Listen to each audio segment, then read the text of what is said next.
Depression কথাটার সাথে আমরা কম বেশি অনেকেই পরিচিত।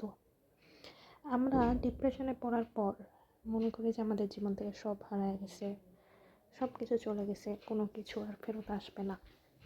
কিন্তু ডিপ্রেসিভ মানুষরা একটা জিনিস যদি তৎক্ষণাৎ পর্যালোচনা করে, তারা দেখতে পায় বা আমরা দেখতে পাই আমরা ঠিক একটা জিনিস হারানোর জন্যই কিন্তু ডিপ্রেশনে চলে গেছি। সেটার পরিবর্তে 100টা ভালো জিনিস আমাদের সামনে এসে পড়লেও আমাদের মনে হয় যে না, আমাদের ডিপ্রেশন আর কাটবে না। কিন্তু আমরা যদি জিনিসটা অন্যভাবে ভাবি যে হ্যাঁ, এই জিনিসটা চলে গেছে তো চলে যাক, আমরা জীবনটাকে অন্যভাবে সাজাতে পারি, সেটা আমরা কখনোই ভাবি না। এখন বেশিরভাগ ডিপ্রেশন না একটা নির্দিষ্ট সম্পর্ক থেকে তৈরি হয়।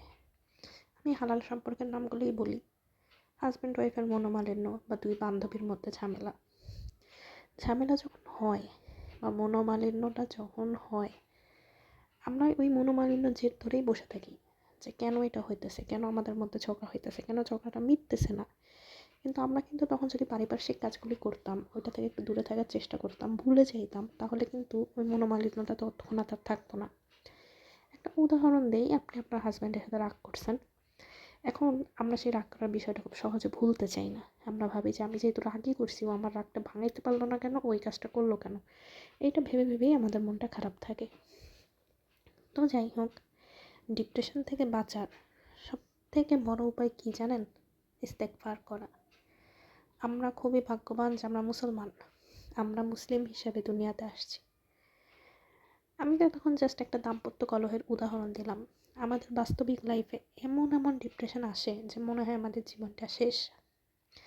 ধরেন আপনি ইন্টারমিডিয়েট পরীক্ষা দিয়েছেন, আপনি খুবই গরিব, হুট করে আপনার ইন্টারমিডিয়েট পরীক্ষার রেজাল্ট আসলো ফেল। এখন আপনি জানেন আপনার আরেক বছর পরীক্ষা টানাটা কতটা ডিফিকাল্ট। মানুষ যারই তুলনা দিক, আপনার সেই তুলনা কোনো কাজেই লাগবে না, আপনাকে মানসিক শান্তি দেবে না।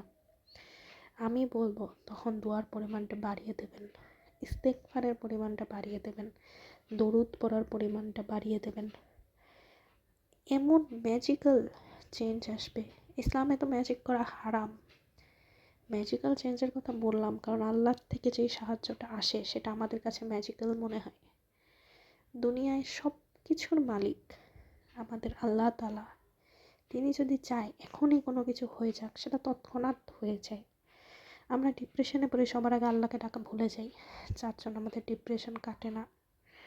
আমাদের উচিত আল্লাহকে মনে রাখা, সব সময় তাকে মনে রাখা, ইস্তেগফার বাড়িয়ে দেওয়া, দরুদ বানিয়ে দেওয়া। সব থেকে বেশি ইফেক্টিভ যে কাজটা সেটা হলো সিজদা। তাহাজ্জুদের সিজদায় অনেকক্ষণ ধরে থাকবেন, কান্নাকাটি করবেন, যা ইচ্ছা তাই চাবেন। খালি দেখবেন আপনার জীবনের মোড়টা কোন দিকে ঘুরে যায়। আমার এই কথাগুলো যদি বিশ্বাস না হয়, আজকে থেকে করা শুরু করুন। আপনি দেখুন চেঞ্জটা আসে কিনা। নিজেকে নিয়ে নিজে প্রমাণ দিন যে আল্লাহ আমাদের সাহায্য করে কিনা।